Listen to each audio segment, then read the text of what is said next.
Corona virus के कारण केंद्र सरकार के दिशा निर्देशों से CBSE ने ਜਿਹੜੀਆਂ 12ਵੀਂ ਤੇ 10ਵੀਂ ਕਲਾਸ ਦੀਆਂ ਪ੍ਰੀਖਿਆਵਾਂ ਇਸ ਵਾਰ ਰੱਦ ਕਰ ਦਿੱਤੀਆਂ ਗਈਆਂ ਸਨ। ਤਾਂ ਜਿਹੜੀ 12ਵੀਂ ਜਮਾਤ ਦੀਆਂ ਨਤੀਜੇ ਨੇ 31 ਤਰੀਕ ਨੂੰ ਐਲਾਨੇ ਜਾਣਗੇ। ਇਸ ਬਾਰੇ ਅੱਜ ਬਕਾਇਦਾ ਜਾਣਕਾਰੀ ਦੇ ਦਿੱਤੀ ਗਈ ਹੈ। ਤਾਂ ਜਿਹੜਾ ਪੈਟਰਨ ਹੋਏਗਾ ਉਸ ਨੂੰ ਨਿਰਧਾਰਿਤ ਕਰ ਦਿੱਤਾ ਗਿਆ ਹੈ। ਸਾਡੇ ਨਾਲ ਸਟੂਡੈਂਟ ਨੇ ਅਸ਼ਿਮ, ਉਹਨਾਂ ਦੇ ਨਾਲ ਗੱਲਬਾਤ ਅਸੀਂ ਕਰਦੇ ਹਾਂ ਕਿ ਇਹ ਫੈਸਲਾ ਜਿਹੜਾ ਕੇਂਦਰ ਸਰਕਾਰ ਨੇ ਲਿਆ ਹੈ ਇਹ ਕਿਵੇਂ ਦਾ ਫੈਸਲਾ ਹੈ ਤੇ ਮਾਰਕਿੰਗ ਜਿਹੜੀ ਹੈ ਇਹ ਜਿਵੇਂ ਦਿੱਤੀ ਜਾਏਗੀ। ਤਾਂ ਅਸ਼ਿਮ, ਸਭ ਤੋਂ ਪਹਿਲਾਂ ਕੀ ਕਹਿਣਾ ਚਾਹੁੰਦੇ ਤੁਸੀਂ, ਇਹ ਕਿਵੇਂ ਦਾ डिसीजन है कि ये सही है या गलत ਜਿਹੜੀ मार्किंग हो रही है जी?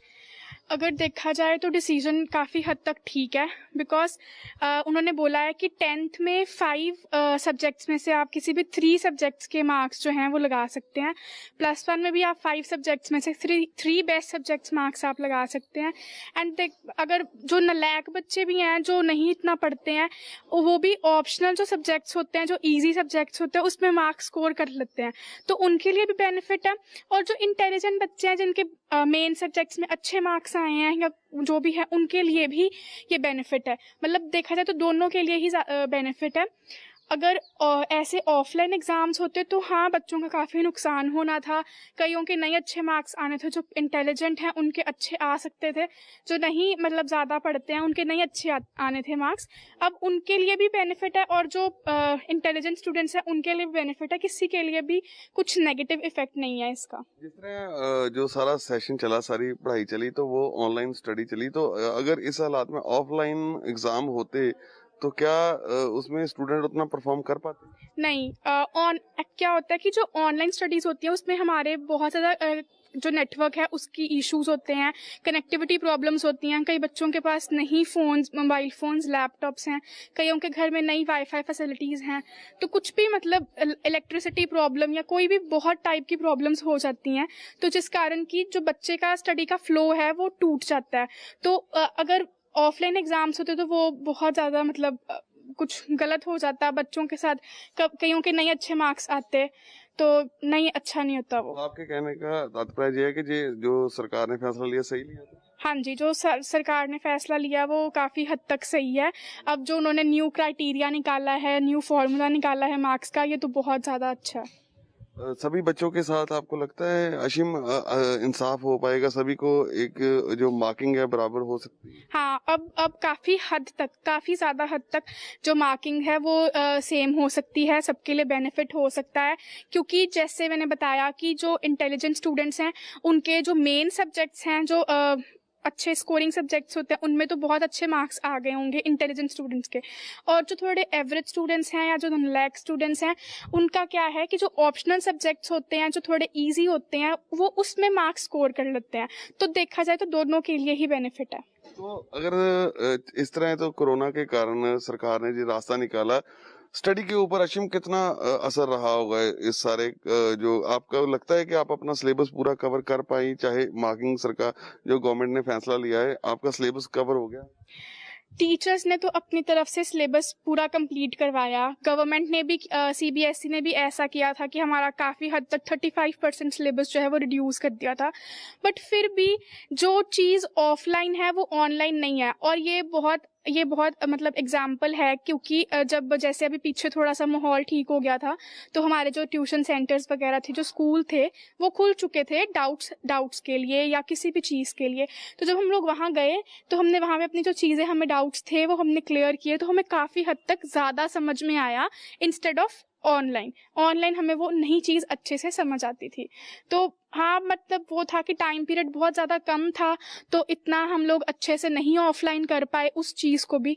तो बाकी तो अशीम, जो +2 के एग्जाम होते हैं उसके बाद आपने अलग अलग फील्ड्स स्टूडेंट चुनते हैं, तो जो एंट्रेंस एग्जाम भी देने होते हैं, तो उस लेवल की अगर बात की जाए तो स्टडी के आगे फर्क पड़ा कोई बच्चों को? इसका असर होगा कि कवर हो जाएगा बच्चों को, क्या लगता है? कई कॉलेजेस जो हैं, कई यूनिवर्सिटीज़ जो हैं वो एंट्रेंस एग्ज़ाम ले रही हैं, कई नहीं ले रही हैं, कई सिर्फ मेरिट के बेस पे ले रहे हैं।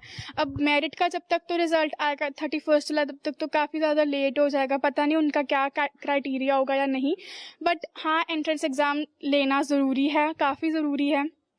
बिकॉज नहीं, कई बच्चे अच्छा स्कोर कर पाते तो वो एंट्रेंस एग्ज़ाम में अच्छा स्कोर कर लेते हैं, तो कई यूनिवर्सिटीज़ हैं, कई डिपार्टमेंट्स हैं जो नहीं ले रहे हैं, तो उनको रिक्वेस्ट है कि वो एंट्रेंस एग्ज़ाम ले लें। क्यों, क्या वजह है, आपको क्या लगता है, क्या खास वजह क्या एंट्रेंस एग्जाम में सभी बच्चों के साथ इंसाफ हो जाएगा, बराबर सभी को मौका मिल पाएगा?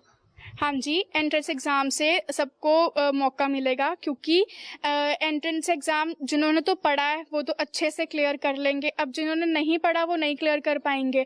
और ऐसा क्या होता है कि जैसे जो लोग नहीं पढ़ पाते हैं, अब जिनके पास काफ़ी पैसा है वो पेड सीट्स ले लेते हैं, तो जो इंटेलिजेंट स्टूडेंट्स हैं जो नहीं मतलब इतना कर पाते वो स्कॉलरशिप पे जाते हैं। तो एंट्रेंस एग्ज़ाम से जो है वो इक्वल हो जाता है कि ठीक है, जो डिज़र्व करता है उसको सीट मिल जाती है। तो जो नई डिपार्टमेंट्स ले रहे हैं एंट्रेंस एग्जाम उनको लेना चाहिए। आपने कौन से सब्जेक्ट चुने थे प्लस 2 में? मेरा नॉन मेडिकल था। तो अब किस फील्ड में जाना चाहते हैं आप? आगे स्टडी करेंगे या कोई और ऑप्शन है आपके पास? मैं आगे स्टडी करने वाली हूँ, मैं मास्टर्स करने लगी हूँ आगे अपने मेन सब्जेक्ट में। तो कोरोना के कारण अशिम सरकार ने जो फैसले लिए कोविड के कारण सेहत को ध्यान में रखते हुए, वो फैसले सही थे जो लॉकडाउन लगाया गया, स्कूल बंद कर दिए? सेहत के हिसाब से देखा जाए तो बहुत अच्छा है। अगर हम अपने इंडिया को फॉरेन कंट्रीज़ के साथ देखें तो फॉरेन कंट्रीज़ ने भी ऐसा किया था, कनाडा, ऑस्ट्रेलिया, अमेरिका ने तो इनफैक्ट 1 साल के लिए सारे स्कूल कॉलेजेस बंद कर दिए थे। तो बहुत अच्छा है, क्योंकि हेल्थ इज़ वेल्थ, पहले सेहत है उसके बाद बाकी सब चीज़ें। तो अभी जो कोविड में जो स्टडी की अगर हमने बात की है, तो फ्यूचर में कवर हो सकते हैं जो स्टडी जो गैप रह जाएगा, जैसे आपने मास्टर्स में जाना है तो प्लस 2 में अगर कुछ रह गया तो वो फर्स्ट ईयर में क्लियर हो जाएगा जब ग्रेजुएशन में जाओगे आप?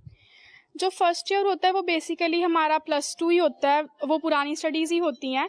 तो हाँ, आई गेस कंप्लीट हो जाएगा वो गैप जो रह गया है। बाकी मेहनत करनी पड़ेगी ज़्यादा, अब डबल करनी पड़ेगी मेहनत। ਤਾਂ ਸਾਡੇ ਨਾਲ ਰਾਜੀਵ ਸ਼ਰਮਾ ਜੀ ਨੇ, ਅੰਮ੍ਰਿਤਸਰ ਦੇ ਨਾਮਵਰ ਟੀਚਰ ਨੇ। ਤਾਂ ਰਾਜੀਵ ਜੀ, ਅੱਜ ਜੋ ਫਾਰਮੂਲਾ ਸਾਹਮਣੇ ਆਇਆ ਜੋ ਦਿੱਤਾ ਹੈ ਸੁਪਰੀਮ ਕੋਰਟ ਦੇ ਵਿੱਚ ਸਰਕਾਰ ਨੇ ਮਾਰਕਿੰਗ ਨੂੰ ਲੈ ਕੇ ਪਲੱਸ 2 ਦੇ ਸਟੂਡੈਂਟਸ ਨੂੰ, ਤਾਂ ਸਭ ਤੋਂ ਪਹਿਲਾਂ ਇਸ ਤੇ ਤੁਹਾਡੀ ਕੀ ਪ੍ਰਤੀਕਿਰਿਆ ਹੈ? ਸਹੀ ਹੈ ਜਾਂ ਕਿਵੇਂ ਦਾ ਇਸ ਦਾ ਜਿਹੜਾ ਇਹ ਕ੍ਰਾਈਟੇਰੀਆ ਕਿਵੇਂ ਬੱਚਿਆਂ ਦੇ ਲਈ ਬੈਨੀਫਿਟ ਰਹੇਗਾ ਜਾਂ ਨਹੀਂ ਰਹੇਗਾ? ਅੱਜ ਹੀ ਸੁਪਰੀਮ ਕੋਰਟ ਦੇ ਨਿਰਦੇਸ਼ ਅਨੁਸਾਰ ਜਿਵੇਂ ਮਾਰਕਿੰਗ ਕ੍ਰਾਈਟੇਰੀਆ ਜਿਹੜਾ ਉਹਨਾਂ ਨੇ ਬਣਾਇਆ, ਦੈਟ ਇਜ਼ 30:30:40, ਜਿਹਦੇ ਵਿੱਚ ਐਕਚੁਅਲੀ ਕੀ ਹੈ ਕਿ ਕਲਾਸ 10th ਦੀ ਵੇਟੇਜ ਉਹ ਵੀ ਕੰਟਰੀਬਿਊਟ ਹੋ ਰਹੀ ਹੈ, 11th ਦੀ ਵੇਟੇਜ ਉਹ ਵੀ ਕੰਟਰੀਬਿਊਟ ਹੋ ਰਹੀ ਹੈ, ਔਰ 12th ਦੇ ਪ੍ਰੀ ਬੋਰਡ ਕੰਟਰੀਬਿਊਟ ਹੋ ਰਹੇ ਨੇ। तो मेरे अकॉर्डिंगली ये ਜਿਹੜਾ फैसला इट्स बहुत ही एप्रोप्रिएट फैसला है। और ਇਹਦੇ ਨਾਲ ਇੱਕ ਚੀਜ਼ ਸਾਫ਼ ਹੈ ਕਿ ਵੀ ਜੋ ਬੱਚਿਆਂ ਨੇ ਕਲਾਸ 10th ਔਰ 11th ਦੇ ਵਿੱਚ ਆਫਲਾਈਨ ਪੇਪਰ ਦਿੱਤੇ ਸੀ, ਮੈਕਸਿਮਮ ਇਜ਼ ਦੈਟ ਕੰਟਰੀਬਿਊਸ਼ਨ 60% ਦੇਖਿਆ ਜਾਵੇ ਤੇ 10th ਤੇ 11th ਦਾ ਕੰਟਰੀਬਿਊਟ ਹੋ ਰਿਹਾ, ਐਂਡ ਹਾਰਡਲੀ 40% ਜਿਹੜਾ ਉਹ +2 ਦਾ ਕੰਟਰੀਬਿਊਟ ਹੋ ਰਿਹਾ। तो मेरे accordingly 30:30:40 is a best appropriate ratio जो कि गवर्नमेंट ने जो प्लान किया है। और ये हर कैटेगरी ऑफ स्टूडेंट्स जो होनहार बच्चा है, जोड़ा एवरेज बच्चा है और ईवन जोड़ा बिलो एवरेज बच्चा है, ये सारे वास्ते ही एप्रोप्रिएट मैथड ऑफ मार्किंग रहेगा। ਜੀ, ਜਿਹੜਾ ਜਿਸ ਸਟੂਡੈਂਟ ਦੇ ਇਸ ਵਾਰ ਪਲੱਸ 2 ਦੇ ਨਤੀਜੇ ਆਉਣੇ ਨੇ, ਉਸਨੇ ਕਰੋਨਾ ਦੇ 2 ਸਾਲ ਦੇਖੇ ਨੇ, ਇਹ ਸਾਲ ਵੀ ਔਰ ਪਿਛਲਾ ਸਾਲ ਵੀ, ਕਿਉਂਕਿ ਐਗਜ਼ਾਮ ਆਉਂਦੇ ਤੱਕ ਉਹਨਾਂ ਦਾ, ਤਾਂ ਤੁਹਾਨੂੰ ਲੱਗ ਪਾਏਗਾ ਕਿ ਜਿਹੜੇ ਪਲੱਸ 1 ਦੇ ਔਰ 10th ਦੇ ਜਿਹੜੇ ਐਗਜ਼ਾਮ ਜਿਹੜੇ ਸੀ, ਇਹਨਾਂ ਦੀ ਮਾਰਕਿੰਗ ਜਿਹੜੀ ਹੋਈ ਹੋਏਗੀ, ਜਿਹੜੀ ਪਲੱਸ 1 ਦੇ ਉਹ ਸਹੀ ਰਹੀ ਹੋਏਗੀ? ਸਰ, ਜਿਹੜੇ ਦੇਖੋ ਕਰੋਨਾ ਲਾਸਟ ਈਅਰ ਜਦੋਂ ਆਇਆ ਸੀ in the month of April, by that time ਅਗਰ ਅਸੀਂ ਗੱਲ ਕਰੀਏ ਤੇ ਇਹ ਬੱਚਿਆਂ ਨੇ, ਜਿਹੜੇ ਬੱਚੇ ਹੁਣ +2 ਦੇ ਪੇਪਰ ਜਿਨ੍ਹਾਂ ਦਾ ਨਤੀਜਾ ਨਿਕਲਣਾ ਹੈ, ਇਹਨਾਂ ਨੇ +1 ਦੇ ਪੇਪਰ ਆਫਲਾਈਨ ਮੋਡ 'ਚ ਦਿੱਤੇ ਹੋਏ ਨੇ। तो मेरे अकॉर्डिंगली ਇਹਨਾਂ ਦਾ 10th ਦਾ ਜਿਹੜਾ ਪੇਪਰ ਸੀ ਉਹ ਵੀ ਆਫਲਾਈਨ ਹੋਏ ਨੇ, +1 ਦੇ ਵੀ ਆਫਲਾइन ਹੋਏ ਨੇ, ਔਰ ਅਗਰ ਅਸੀਂ ਗੱਲ ਕਰੀਏ ਸਿਰਫ ਪ੍ਰੀ ਬੋਰਡਸ ਜਿਹੜੇ ਨੇ +2 ਦੇ ਉਹ ਆਨਲਾਈਨ ਹੋਏ ਨੇ। तो मेरे अकॉर्डिंगली ਜਿਹੜਾ 30 ਜਿਹੜੀ ਕੰਟਰੀਬਿਊਸ਼ਨ ਹੈ ਉਹ 10th ਤੇ 11th ਦੀ ਹੈ, ਔਰ 40 ਜੋ ਕੰਟਰੀਬਿਊਸ਼ਨ ਹੈ ਉਹ ਤੁਹਾਡੇ +2 ਦੀ ਹੈ। ਇਹ ਸਟੂਡੈਂਟਸ ਲਈ ਫਾਇਦੇਮੰਦ ਰਹੇਗਾ ਜਾਂ ਨੁਕਸਾਨਦਾਇਕ ਰਹੇਗਾ? मेरे अकॉर्डिंगली ये ਉਹਨਾਂ ਨੂੰ ਦੇਖਦੇ ਹੋਏ मेरे अकॉर्डिंगली ਇਹ ਐਪਰੋਪਰੀਏਟ ਮੈਥਡ ਹੈ, ਕਿਉਂਕਿ ਇਹਦੇ ਵਿੱਚ ਮੈਕਸਿਮਮ ਕੰਟਰੀਬਿਊਸ਼ਨ ਜਿਹੜਾ ਉਹ 10th ਤੇ 11th ਦਾ, ਜਦੋਂ ਜਿਹੜੇ ਪੇਪਰ ਬੱਚਿਆਂ ਨੇ ਆਲਰੇਡੀ ਆਫਲਾਈਨ ਮੋਡ ਦੇ ਵਿੱਚ ਦਿੱਤੇ ਹੋਏ ਨੇ। तो मेरा नहीं ख्याल कि भी ये किसी भी बच्चे नूं या किसी ਪੜ੍ਹਾਉਣ ਵਾਲੇ ਅਧਿਆਪਕ ਨੂੰ ਅਗਰ ਅਸੀਂ ਗੱਲ ਕਰੀਏ ਕਿ ਵੀ ਉਹਨੂੰ ਨਾਗਵਾਰ ਹੋਏਗਾ ਕਿ ਵੀ ਇਹ ਮੈਥਡ ਜਿਹੜਾ ਠੀਕ ਨਹੀਂ ਹੈ, ਮੇਰੇ accordingly 30s to 40s the best appropriate method ਜੋ ਗਵਰਨਮੈਂਟ ਨੇ ਪਲਾਨ ਕੀਤਾ ਹੈ ਆਉਣ ਵਾਲੇ ਟਾਈਮ ਦੇ ਵਿੱਚ ਇਸ ਹਰ ਵਰਗ ਦੇ ਸਟੂਡੈਂਟ ਵਾਸਤੇ ਇਹ ਫਾਇਦੇਮੰਦ ਰਹੇਗਾ। ਰਾਜੀਵ ਜੀ, ਤੁਸੀਂ ਸਟੂਡੈਂਟਸ ਤੋਂ ਆਨਲਾਈਨ ਸਟੱਡੀ ਕਾਫੀ ਜਿਹੜੀਆਂ ਸਾਰਾ ਸਾਲ ਹੀ ਆਨਲਾਈਨ ਸਟੱਡੀ ਤੇ ਕੀ ਤੁਸੀਂ ਕੀ ਮੰਨਦੇ ਐਜ਼ ਅ ਟੀਚਰ ਕਿ ਬੱਚਿਆਂ ਨੂੰ ਆਨਲਾਈਨ ਤੁਸੀਂ ਉਹਨਾਂ ਡਿਲੀਵਰ ਕਰ ਪਾਏ? ਹਾਲਾਂਕਿ ਟੀਚਰ ਸਾਹਿਬਾਨ ਨੇ ਆਪਣੀ ਪੂਰੀ ਇਮਾਨਦਾਰੀ ਦੇ ਨਾਲ ਕੋਸ਼ਿਸ਼ ਕੀਤੀ ਕਿ ਬੱਚੇ ਉਹਨੂੰ ਆਨਲਾਈਨ ਗ੍ਰਹਿਣ ਕਰ ਪਾਏ ਜੋ ਤੁਸੀਂ ਉਹਨਾਂ ਤੱਕ ਪਹੁੰਚਾਉਣਾ ਚਾਹੁੰਦੇ ਸੀ, ਜਿਵੇਂ ਕਿ ਤੁਸੀਂ ਕਲਾਸਾਂ ਦੇ ਵਿੱਚ ਜਾ ਕੇ ਉਹਨਾਂ ਨੂੰ ਜੋ ਐਜੂਕੇਸ਼ਨ ਦਿੰਦੇ ਸੀ? ਸਰ ਇਸ ਤਰ੍ਹਾਂ ਹੈ ਕਿ ਜੋ ਆਫਲਾਈਨ ਮੈਥਡੋਲੋਜੀ ਹੈ that is the best methodology. ਉਹ ਅੱਜ ਦਿਨ ਤੱਕ ਇੰਨੇ ਸਾਲਾਂ ਤੋਂ ਅਗਰ ਅਸੀਂ ਗੱਲ ਕਰੀਏ ਤੇ ਆਫਲਾਈਨ ਮੋਡ ਹੀ ਪ੍ਰੈਫਰ ਕੀਤਾ ਗਿਆ, ਕਦੀ ਵੀ ਆਨਲਾਈਨ ਮੋਡ ਤੇ ਸਾਨੂੰ ਸ਼ਿਫਟ ਨਹੀਂ ਹੋਣਾ ਪਿਆ। ਪੈਂਡੈਮਿਕ ਦੇ ਵਿੱਚ ਸਾਨੂੰ ਆਨਲਾਈਨ ਮੋਡ ਤੇ ਮਤਲਬ ਆਣਾ ਪਿਆ, ਮਜਬੂਰਨ ਸੀ ਔਰ ਕੁਝ ਨੀਡ ਵੀ ਸੀ। ਸਮੇਂ ਦੀ ਨਜ਼ਾਕਤ ਦੇ ਹਿਸਾਬ ਨਾਲ ਦੇਖੀਏ ਤਾਂ ਸਾਨੂੰ ਆਨਲਾਈਨ ਸਿਸਟਮ ਦੇ ਵਿੱਚ ਸ਼ਿਫਟ ਹੋਣਾ ਪਿਆ। ਬਟ ਆਨਲਾਈਨ ਕ੍ਰਾਈਟੇਰੀਆ ਦੇ ਵਿੱਚ ਸਾਡੀਆਂ ਕਈ ਐਡਵਾਂਟੇजेस ਵੀ ਸੀ, ਕਈ ਡਿਸਐਡਵਾਂਟੇजेस ਵੀ ਸੀ। ਐਡਵਾਂਟੇजेस ਦੀ ਗੱਲ ਕਰੀਏ ਤੇ we can take up the student from other states also. ਅਸੀਂ ਦੂਜੀਆਂ ਸਟੇਟਾਂ ਦੇ ਬੱਚੇ ਜਿਹੜੇ ਨੇ, ਜਿਵੇਂ ਮੇਰੇ ਕੋਲ ਅਗਰ ਮੈਂ ਗੱਲ ਕਰਾਂ, ਮੇਰੇ ਕੋਲ ਵੈਸਟ ਬੰਗਾਲ ਤੋਂ ਬੱਚੇ ਪੜ੍ਹ ਰਹੇ ਸੀ, ਧਰਮਸ਼ਾਲਾ ਹਿਮਾਚਲ ਤੋਂ ਬੱਚੇ ਪੜ੍ਹ ਰਹੇ ਸੀ।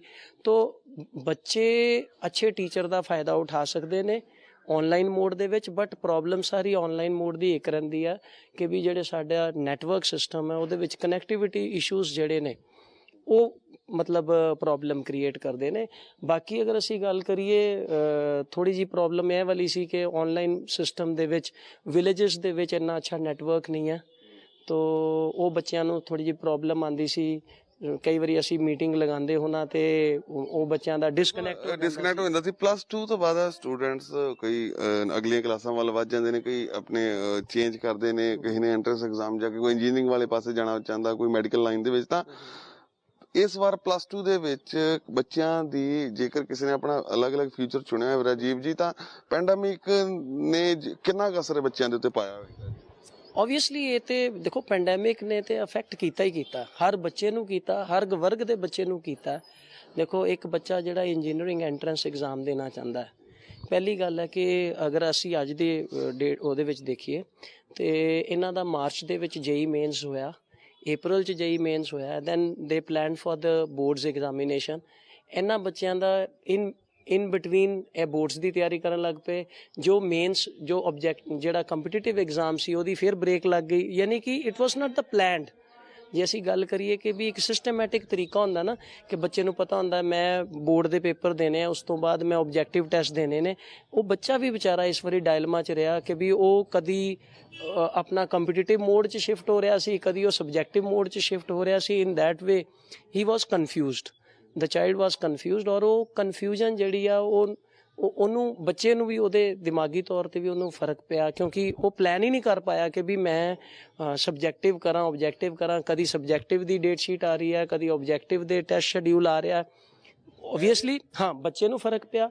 ਅੱਛਾ ਹੁਣ ਉਹਦੇ 'ਚ ਇੱਕ ਚੀਜ਼ ਹੋਰ ਹੈ ਕਿ ਵੀ ਜੋ ਬੱਚੇ ਨੇ ਕਰੀਅਰ ਚੂਜ਼ ਕਰਨਾ ਸੀ, ਹੁਣ ਜੇ ਬੱਚਾ ਆਫਲਾਈਨ ਪੜ੍ਹਦਾ ਤੇ ਉਹਦੀ ਜਿਹੜੀ ਤਿਆਰੀ ਹੋਣੀ ਸੀ ਉਹ ਬਹੁਤ ਵਧੀਆ ਹੋਣੀ ਸੀ। ਬੱਚੇ ਟੀਚਰ ਨਾਲ direct face to face direct interact ਕਰਦੇ ਨੇ, ਆਪਣੇ ਕੁਐਰੀਜ਼ ਲੈਂਦੇ ਨੇ, ਆਪਣੇ ਆਨਸਰਸ ਜਿਹੜੇ ਨੇ ਉਹਨਾਂ ਨੂੰ ਅੱਛੇ ਮਿਲਦੇ ਨੇ। ਤੇ ਜਦੋਂ ਆਨਲਾਈਨ ਦੇ ਵਿੱਚ ਬੱਚੇ ਨੇ ਸਾਰੀ ਕਲਾਸਿਸ ਲਗਾਈਆਂ ਤੇ ਇੰਟਰੈਕਸ਼ਨ ਵਿਦ ਟੀਚਰ ਵਾਸ ਲੈਸ, ਬੱਚੇ ਦੀ ਇੰਟਰੈਕਸ਼ਨ ਟੀਚਰ ਨਾਲ ਵੀ ਘੱਟ ਸੀ। ਕੁਐਰੀਜ਼ ਜਿਹੜੀਆਂ ਨੇ ਉਹ ਉਨੀਆਂ ਅੱਛੀਆਂ ਹੈਂਡਲ ਨਹੀਂ ਹੋ ਪਾਈਆਂ। ਅਗਰ ਮੈਂ ਆਪਣੇ ਵੱਲੋਂ ਗੱਲ ਕਰਾਂ ਤੇ ਕਈ ਵਾਰੀ ਬੱਚੇ ਨੇ ਕੁਐਸਚਨ ਪੁੱਛਦੇ ਹੋਣਾ, ਕਨੈਕਟਿਵ ਇਸ਼ੂਜ਼ ਹੋਣੇ ਆ ਔਰ ਬੱਚੇ ਦਾ ਕੁਐਸਚਨ ਅੱਧ ਵਿਚਕਾਰ ਰਹਿ ਜਾਂਦਾ ਸੀ। ਤਾਂ ਕਈ ਵਾਰੀ ਕਨੈਕਟੀਵਿਟੀ ਇਸ਼ੂ ਰਹੇਗਾ। ਪਲੱਸ 10th ਦਾ ਸਟੂਡੈਂਟ, ਤੁਸੀਂ ਕੀ ਬੜੇ ਸਟੂਡੈਂਟ ਨੂੰ ਤੁਸੀਂ ਡੀਲ ਕਰਦੇ ਹੋ, ਪੜ੍ਹਾਉਂਦੇ ਹੋ ਉਹਨਾਂ ਨੂੰ, 10th ਦੇ ਸਟੂਡੈਂਟ ਦੀ ਜਿਹੜੀ ਪਰਫਾਰਮੈਂਸ ਹੈ ਆਫਲਾਈਨ ਦੀ ਗੱਲ ਕੀਤੀ ਜਾਵੇ ਤਾਂ +1 +2 ਸੇਮ ਰਹਿੰਦੀ ਹੈ ਜਾਂ ਕਿਸੇ ਦੀ ਪੂਰ ਹੁੰਦੀ ਹੈ ਤਾਂ ਵੱਧ ਜਾਂਦੀ ਹੈ? ਔਰ ਇਸ ਚੀਜ਼ ਨੂੰ ਇਹ ਕਿਵੇਂ ਇਫੈਕਟ ਕਰੇਗੀ ਜੇਕਰ ਅਸੀਂ 30 ਤੇ 40 ਨੂੰ ਜੋੜਦੇ ਹਾਂ? ਇਸ ਸਵਾਲ ਨੂੰ ਤੁਸੀਂ ਸਟੂਡੈਂਟ ਨੂੰ ਧਿਆਨ 'ਚ ਰੱਖ ਕੇ ਤੁਸੀਂ ਜਵਾਬ। ਇਹ ਸਰ ਸਭ ਤੋਂ ਵਧੀਆ ਤੁਹਾਡਾ ਕੁਐਸਚਨ ਹੈ। ਪਹਿਲੀ ਗੱਲ ਹੈ ਐਕਚੁਅਲੀ ਕੀ ਹੈ ਕਿ 10th ਤੱਕ ਦਾ ਜਿਹੜਾ ਸਟੱਡੀ ਪੈਟਰਨ ਹੈ ਉਹ ਡਿਫਰੈਂਟ ਹੈ। +1 +2 'ਚ ਡਰਾਸਟਿਕ ਚੇਂਜ ਹੈ। ਤੋ ਬੇਸਿਕਲੀ ਅਗਰ ਅਸੀਂ ਗੱਲ ਕਰੀਏ ਜਿਹੜੇ ਬੱਚੇ ਨੇ, ਇਹ ਜ਼ਰੂਰੀ ਨਹੀਂ ਹੁੰਦਾ ਕਿ ਜਿਹੜੇ ਬੱਚੇ ਨੇ 90 ਜਾਂ 95% ਮਾਰਕਸ ਲਏ ਨੇ ਕਲਾਸ 10th ਦੇ ਵਿੱਚ ਉਹ ਅੱਗੇ ਵੀ ਮਤਲਬ ਬਹੁਤ ਚੰਗਾ ਸਕੋਰ ਕਰੇ, ਇਹ ਕੋਈ ਜ਼ਰੂਰੀ ਨਹੀਂ ਹੈ ਕਿਉਂਕਿ +1 +2 ਦਾ ਸਿਲੇਬਸ ਬਹੁਤ ਵਾਸਟ ਹੈ। ਉਹ ਇੰਨਾ ਵਾਸਟ ਹੈ ਕਿ ਵੀ ਅਸੀਂ ਉਹਨੂੰ ਕੰਪੇਅਰ ਨਹੀਂ ਕਰ ਸਕਦੇ 9th 10th ਦੇ ਨਾਲ। ਤਾਂ ਓਬਵੀਅਸਲੀ ਥੋੜ੍ਹਾ ਜਿਹਾ ਤਾਂ ਫ਼ਰਕ 30 40 ਦੇ ਕ੍ਰਾਈਟੀਰੀਆ ਨਾਲ ਪਏਗਾ ਕਿਉਂਕਿ ਕਈ ਵਾਰੀ ਕੀ ਹੁੰਦਾ ਹੈ ਕਿ ਬੱਚਾ 10th ਦੇ ਵਿੱਚ ਇੰਨਾ ਅੱਛਾ ਪਰਫਾਰਮ ਨਹੀਂ ਕਰਦਾ ਹੁੰਦਾ, ਸਡਨਲੀ ਉਹ +1 +2 ਦੇ ਵਿੱਚ ਅੱਛੇ ਟੀਚਰਸ ਦੇ ਹੱਥ ਦੇ ਵਿੱਚ ਜਾ ਕੇ ਬੱਚਾ ਅੱਛਾ ਵੀ ਪਰਫਾਰਮ ਕਰਦਾ ਹੈ ਔਰ ਉਹਦੀ ਪਰਫਾਰਮੈਂਸ ਇੰਪਰੂਵ ਵੀ ਕਰਦੀ ਹੈ। ਮੈਂ ਇਹ ਨਹੀਂ ਕਹਿਣਾ ਚਾਹੁੰਦਾ ਕਿ ਵੀ ਉਹ ਕਲਾਸ 10th ਦੇ ਵਿੱਚ ਜੇ ਬੱਚਾ ਬਹੁਤ ਅੱਛਾ ਸਕੋਰ ਕਰਦਾ ਤੇ ਅੱਗੇ ਨਹੀਂ ਕਰ ਸਕਦਾ, ਅੱਗੇ ਵੀ ਕਰ ਸਕਦਾ ਹੈ, ਪ੍ਰੋਵਾਈਡਡ ਇਹ ਹੈ ਕਿ ਉਹ ਅੱਛੇ ਟੀਚਰਸ ਅੱਛੀ ਗਾਈਡੈਂਸ ਦੇ ਅੰਡਰ ਆਪਣੇ ਆਪ ਨੂੰ ਅੱਗੇ ਪਰਫਾਰਮ ਕਰੇ।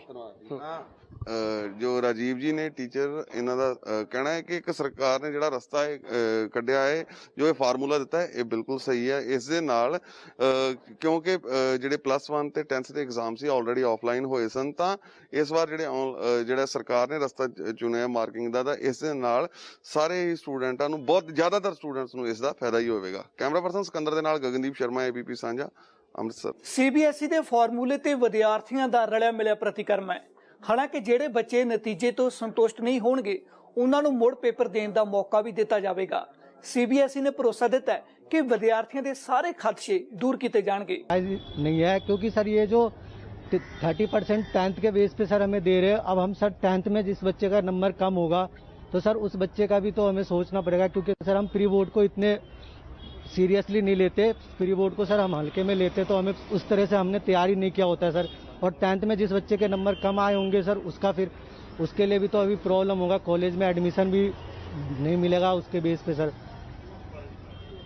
तो आप सेटिस्फाई हैं जो डिसीजन आया? नहीं सर, बिल्कुल भी नहीं, इससे सेटिस्फाइड बिल्कुल भी नहीं है। No sir, I am not satisfied, क्योंकि अगर 10th में हमारा हमने इतना अच्छा स्कोर, जो बच्चे इतना अच्छा स्कोर नहीं कर पाया वो उन्होंने सोचा था कि वो 12th में अच्छा स्कोर कर सकते हैं। अगर अब सरकार ये कह रही है कि 30% उसमें 11th से 30% और प्री बोर्ड में, क्योंकि कोरोना की वजह से कोई बच्चे 12th में प्री बोर्ड में इतना अच्छा परफॉर्म नहीं कर पाए, तो वो क्या कर सकते, वो तो यही आस करके बैठे थे कि जब 12th में जो एग्जाम होंगे वो उसमें अच्छा अपनी हार्ड वर्क करके उसमें बेहतर परफॉर्मेंस कर सकते थे।